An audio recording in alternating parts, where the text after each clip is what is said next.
What is up, YouTube land? VinTendo here. I'm Joe. And welcome back to the Retro Grab Bag Show. Here we are again.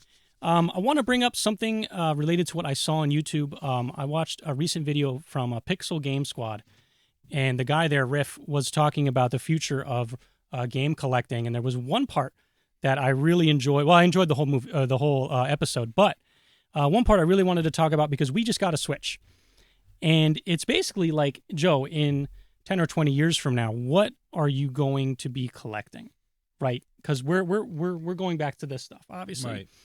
So what are we looking at here? Definitely not like what we're used to from our start with the, like you said, with the Atari and Nintendo, where you got a box, you got a manual, you got some advertisements, the card, obviously. Where nowadays it's you're lucky to get a case with the game.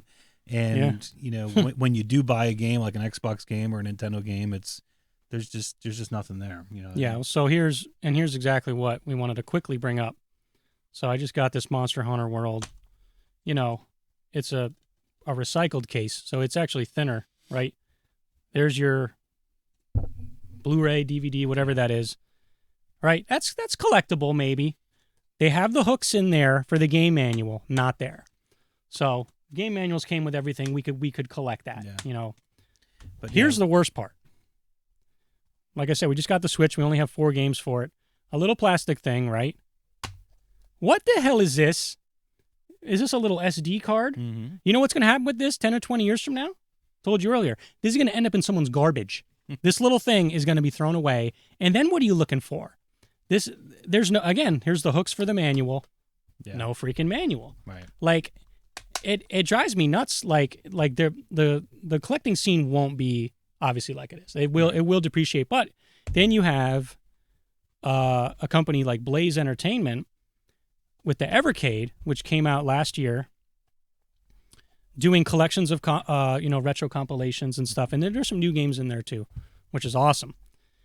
You get your plastic case, you get your cartridge, and an actual freaking full color manual.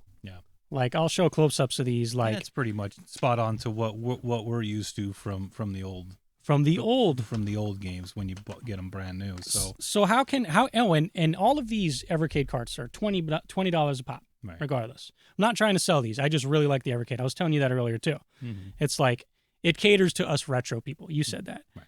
So how are we paying $40, $50, $60 for a Switch, tiny little Switch game? With no manual, like, is it? I mean, the big thing in my mind is the push to digital. I mean, obviously, it is Nintendo, you mentioned that Xbox, too. Everybody wants you digital because they don't have to produce anything at that point other than the digital content. So I get it, but like you said, from a collecting standpoint, it's terrible. You like to have your games on the shelf. You like to have a display, even though you're not playing those games. You like to look at them. That's how I am. That's how most collectors are. You better believe just it. Like that. So I don't know. In 10 years, do we even have physical discs, physical cards? I don't know. I mean, at this point, with consoles like the Switch, where it's almost better to not have the cart. Because you could switch in and out of games, no problem on that menu. It's just super easy. I mean, the Xbox is the same way, but you know what I mean. Like there's so many Switch games that don't even have a physical cart if you wanted it. It's digital only. Yeah, I know. You know what I mean? So right. that is where we're going. So Riff from Pixel Game Squad mentioned that too. The subscription video games. It's like Netflix, but you're playing. You're on one of them, I think, right?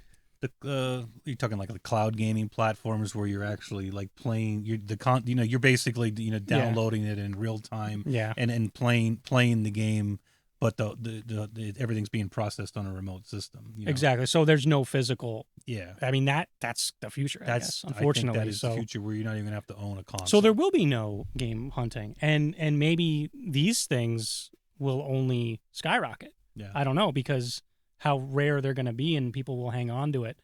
People at flea markets and swap meets, right. They're not going to be bringing, like I said, this little chip there. They're not going to be doing that. No. They're not going to be bringing a little case there. It's going to be, it's weird. I don't know. I wanted to bring that up. Yeah, I thought it was a good episode. It's a valid point, but I think we're at least 10 years away from that. I mean, the push to cloud gaming is going to come soon. I think full on, full on. But Yeah. it's going to be a long time until you can't walk into a Walmart and buy a game. You know what I mean? Yeah. It's going to be. That'll It's be gonna a be a sad while. day. I mean, I'll be honest with you. That would be, 'Cause part of the fun is looking through all those I know. games when you're at the store and, Yep. and things like that. So or even like with these. I order these off of Amazon, yeah, and it's great when they come in the mail, or like when I order something off of whatever, and I get a couple NES games in the mail. That's gonna stop, yeah. unfortunately. But Yep. I will link Pixel Game Squad's episode, so you guys can check that out. It's a really good idea of how game collecting will change within the years.